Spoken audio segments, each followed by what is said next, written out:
culture, and all that good stuff. All that good stuff. So I wanted to come back and kind of prod you a little bit more. What style would you say that your art is, or your aesthetic? Basically like found objects and things that I put together, like I'll build with my hands, construct something. So it's not necessarily like a painting, something flat, it's like three-dimensional. Each thing comes from something else and they come together to make something else. Like my first one, I made like a prayer box, because I noticed that in a lot of Ethiopian households there'll be like a shrine area where you'll have like, you know, the Mary, the picture of the Mary, maybe veiled, maybe not. Yeah, like Bibles, crosses, and it's like this kind of holy area. So I made a box like that, similar, for my mom, where I had like veiled Madonna picture in the back. You can never see her, but you know she's there, and like roses and things like that. And all that was made into a wooden box, which I actually made the box and everything. So just different things that I've been influenced by, and then I recreate them, and they become. I mean, for someone like myself who's not artistic whatsoever, that's just, it's so amazing to me. Like, how does that even, where's the seed planted? I mean, is it like, could you just be walking and then like maybe you see I don't know, an interesting piece of wall, and then maybe you draw, like, how does that even begin, and how does it work? I like to consider myself a collector. Some people will call it hoarding, but no, I like to consider myself a collector, and like when I come across something that influences me or impacts me, I might just like a postcard because of the color or the design, and I'll take the postcard, and years later I'll use something from that and it'll become something else. Like, I can't explain why I'm affected by these things, but there's something that draws me to them, and I'll hold on to them, and they manifest later. Could you give us another example? You gave us the prayer box. Because I'm just trying to imagine, I mean, I see beauty in things, but I could never see their reproduction in any other way. Right. So right now, I don't want to give all my stuff away, please don't give us a taste. Okay, but right now I'm working on, when I was working in the IES, in Institute of Ethiopian Studies, every day on my way to my office, which I was working digitizing old manuscripts, like, you know, Yuduram Afghan to search, like all these kind of things. Hand-painted, I mean, every day I would walk to my office and I see Tedros's shields that they had just given back from Britain. And they're like gorgeous. Like, you would never know that this kind of stuff existed. Right. So I'm passing by them, there's like 12 of them. One is like velvet and diamonds, one is metal and leather and just various kinds. And I was very much affected by them. So it got me thinking like, okay, well, what would today's gasha look like? And, you know, for those who don't know, gasha is a shield, but what would a shield of today look like? You know, aside from AKs and you know, modern day, you know, machine warfare, what would it look like today? And what would our interpretation of it today be? So that's one I'm working on, yeah. Oh my goodness, I think that, so, I mean, I think that drawing inspiration from the everyday is amazing. From the everyday, from the past. Parts of the shield I'm doing now is using pieces of like Coca-Cola caps that I had sent from Ethiopia. Oh wow. So it's like, I don't know, just a lot of different stuff mixed in together. And that's what it means to work with found objects and reuse them and make them something else. So if we can backtrack a little bit, because that story was amazing from your experience in Ethiopia, what kinds of works were you interacting with at the Institute? Basically, so I was, with my own hands, I was digitizing old manuscripts, but I would always, because I was working in the Institute, which was also had a gallery, a museum gallery, I would always encountering like Haile Selassie's old swords and paintings and Taitu's like royal robe and different things like that. So it was surrounded by history every day. So what hat would you say you carry heaviest or truest? Are you an artist at heart, or would you say you're a curator at heart, or? I think they kind of they intermingle. Like I'd say all those hats encompass Metasebia. Do you know what I mean? So like when I'm working on art, I'm also thinking as a curator, like how would I hang this? How would I show this? when I'm working in art direction, I'm like, okay, well, as an artist, what colors could I use? How can I make this pop? So I can't say, I can never, I'm not good with like boxes. You can't divorce. And yeah, exactly. I want it all. So what would your ideal job be then if you woke up tomorrow and a genie came to you and gave you 3 wishes? What would you say? Okay, definitely a dream job would be working for like a large arts institution, and probably they give me like a blank check to go get all the art for their collection. So send me, all over the world to go to different shows, meet with different artists, and make their collection grow. So that would probably be dream job. I could imagine, I'm just thinking now, like, I love antiquities, and I love going to museums, but I can imagine going to a museum with you would be like, yes, this was created in... Is there a favorite space that you have, or a museum, or a gallery? Well, like, living in Washington, D.C. is, a dream. Sometimes it's almost like serendipitous, the fact that my parents... came here, I was born here. DC is the largest population of Ethiopians outside of Ethiopia. Then we have all these art museums and galleries, so it's just like almost like I was meant to do and be all these things. But going back to your question, one of my favorite spaces besides outdoor space, I don't like to be so much enclosed, but indoor space, I'd say the Hirshhorn, Smithsonian African Art Museum is great. There's a lot. There's a lot of places. So then what's your favorite? You said you drew a distinction between outdoor and I prefer like the sculpture garden. The Hirshhorn Sculpture Garden is my favorite because it's art, but it's also outdoors. That's my best preference, but if I have to be inside, then I love the Hirshhorn, which is like a big cylinder and you just go up and up and up in a circle. And the African Art Museum is amazing. So you won in 2009 the Define Live Work Space competition. Could you tell us a little bit about that? Because I saw pictures and it was really expansive and looked like to me it was daunting because it was really inch by inch your design, your work. Well, so what the prompt was basically a developer had come up with, he had constructed a live-in workspace. So the downstairs would be, your condominium, and upstairs would be your retail storefront. And he was looking for designers to kind of convert the space and make it flow into both things, inhabiting the downstairs, but also working from the upstairs kind of thing. So I submitted my design, and my design, of course, art-related, was a gallery upstairs where you're entertaining and also showing artworks, and downstairs is the artist's studio. Right. So I submitted my design, and it was up to the community to vote for it, and it won the most votes. So, I mean, how did you come? Because me looking at, like I said, maybe it's just because I'm not inclined, but looking at the space, it was really intricate. But it was simple at the same time. Right. Just the amount of details that there were in that. Like, how did you begin? Were you just kind of given a blueprint of the space, and you in fact, I gave them the blueprint of what I would want to be there, ideally in the space, and then they hired other designers to come and interpret my designs. And buy pieces and all that stuff. So it was basically based on my vision. So not only do you create art, but you were involved in it too.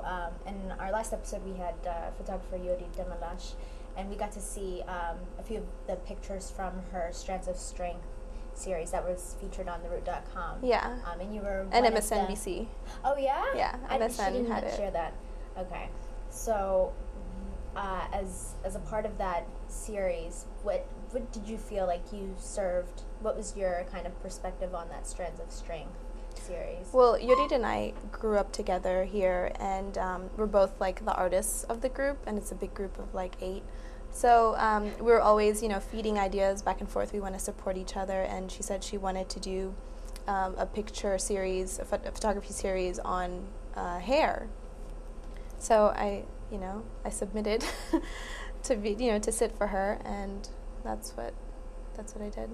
I think, the reason why I asked, what purpose you serve? Because when I was talking to her, she wanted to explore people growing out their hair and chemical I mean, hair I'm sure. Well, growing up with Yodit, she knows that I have probably explored all the different kind of phases in regards to my hair. Like, I had short hair, I had locks, I had pink hair, I did everything. You name it. Like, I had bleached, like all this kind of things to my hair, and then full circle I came around and just now it's like all natural and black. And I guess on that token, I'm really interested in people's understanding of beauty, and I think you would be the perfect person to ask, not only because you create, I mean, you're beautiful, Thank but you create beautiful work, and you're really about aesthetics, but I'm really interested in how, when maybe the diaspora perceives beauty or understands beauty when they're here in the States, because it's like two converging perceptions of what's beautiful. I asked this because, you know, the strands of strength, you know, it's this whole movement, the natural hair movement is to kind of get away from what, I guess, American culture has dictated what's beautiful, and having, I guess, relaxed hair or straight hair. What do you see those two fronts coming for you, I guess, for yourself? What do you find to be beautiful, or where do you find beauty in that sense? Well, I definitely think beauty and like aesthetics is very personal, and it's based on one's perspective. But for me personally, I think confidence is beautiful. I think, you know, being secure in oneself, that's beautiful. And you can't kind of express those things without being secure in yourself and loving yourself for the way you are. So if you're constantly like, oh, well, I need my hair to look like this because this is what I see in the magazine, then you don't seem confident, and you're not going to exude that, you know, the beauty of security and being confident. So I wanted to kind of give you a little time also to talk more about the current things that you're working on, especially like the Muse Collective. I know we touched on it a little bit earlier, but I guess kind of to explore more of the angle of what has pushed you to start the Muse Collective, and has pushed, I guess, the motivating force behind the woman. The motivating force behind the Muse Collective, I mean, besides like creating a network with my creative friends to be able to kind of solve creative problems and build that type of rapport, is mainly, you know, financial, like, you know, my bills. That's what motivated me. Because, I mean, Washington, D.C. is very, like, insulated, number one. Number two, if it's all about connections and things like that. So this was a way for me to kind of make my own connections and build my own, you know, my own rapport with, like, my clients, and then share that with my friends who are also creative, you know, kind of share the wealth. So... I think every artist moonlights in some other capacity, but also creating projects that can kind of create revenue. Because, like, as we said earlier, you know, being in the arts in any capacities won't always completely pay the bills unless you're... So you have to wear those different hats, and you have to, like, maximize, you know... Right. But and the reason why earlier I also asked about pressures of kind of pursuing other professions is because I guess when you're in anything arts related and you're in the diaspora, you kind of have, for me at least, you kind of feel that top down pressure of, you know, well, if you're not going to be successful at it, then the kind of like opportunity lost type of pressure. And I don't know if that's just me, or if that's any kind of immigrant story, that if you're not achieving something or reaching something, that essentially it's, you know, someone else could have been in your spot. Well, I mean, I don't think that wouldn't be the case anyway. I don't think that studying engineering or biomedicine or anything like that is going to be guaranteed success. I think you doing whatever it is you want to do to the best of your ability, that's more likely to bring out a positive and a fruitful result than you just kind of following this kind of like robotic, or like this is what I'm supposed to do. You know, even the energy that you put into it is not going to be full. You know, your full capacity. So then the output is not going to be full capacity, and that, you know, so on and so forth. So then, what would you say motivates you most in pushing you to pursue the arts? Yeah, basically my fascination with Ethiopian history and art, and then that converged with my own, you know, place in the diaspora. Being Ethiopian-American, I feel like I have something to contribute. So, I mean, a lot of the books and the scholarship about Ethiopian art and Ethiopian art history is given from an outside perspective. So not to say I'm necessarily an insider, I'm kind of straddling the line of inside-outside, so I could have something, you know, beneficial to put forth. So where do you see yourself in like 5, 10, 15 years? Wow. Okay, here we go tomorrow. With the 5, tomorrow. 10. Tomorrow. First alive would be nice. Let's see. In 5 years, you know, I've finished up my master's, finished up maybe 1 or 2 books in regards to Ethiopian history, art history. You know, a couple book tours back and forth, Ethiopian and here. 10 years, you know, aside from starting a family and maybe having dual residencies back and forth, because like I said, I have to stay, you know, relevant with what's going on back home. Maybe teaching, so we'll see. So you mentioned writing books that are from a perspective that's at least dual. What would you say is the number one issue, or what's the contention that you have with a lot of Westerners or outsiders having written the majority of Ethiopian history or art history? Right. I mean, well, to be honest, I am fairly Western, being born here. But growing up and speaking at least the language, I feel like I have a dual consciousness or a dual understanding. So it makes it easier to like translate, you know, and also negotiate identities. Oh yeah. So that's what I could contribute. What will you do, I guess, in a sense, to introduce your perspective and also more East African art? Because generally when African art is explored, it's generally West African, and East Africa, more specifically Ethiopian art, isn't featured too much. So will you be able to contribute much in terms of your perspective in that position? Well, definitely when I do, when I am engaged in anything, it's always on my mind as far as like my own identity and then how that relates to my outside world. So being Ethiopian-American, being from Ethiopia, East Africa, you know, the whole thing. In regards to my position at DCAC, I'm still trying to figure out what exactly is the type of exhibition I'm going to put on in the fall. Right. But you can be sure that it's going to be related in some sense.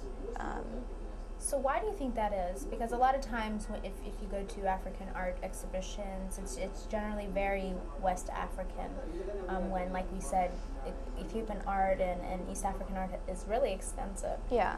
Why do you think that that's been the dominating narrative in terms of African art? Well, there could be 2 reasons for that. One is that gap that we mentioned before between, you know, the early modern painters that came during that first wave here to America of exile, and then the gap between then and now, but also Ethiopians being very insulated.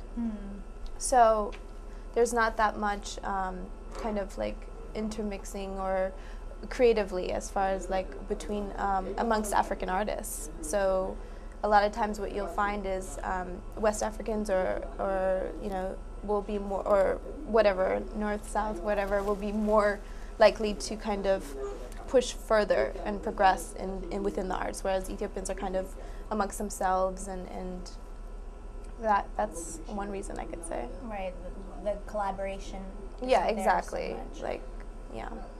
Do you think that art is moving towards that, really kind of making things more hybrid and bridging? Oh, absolutely. I mean, the more globalized we become as a world, as a society, the more we're going to realize our interconnectedness, and art is definitely going to be one way to kind of make that clear to everyone. So for people who maybe aren't so arts inclined, or maybe haven't been to a modern arts collection recently, where do you see art going? Where do you see the youth and maybe the diaspora of whatever nation here in America? Where are you seeing kind of a new progression, or?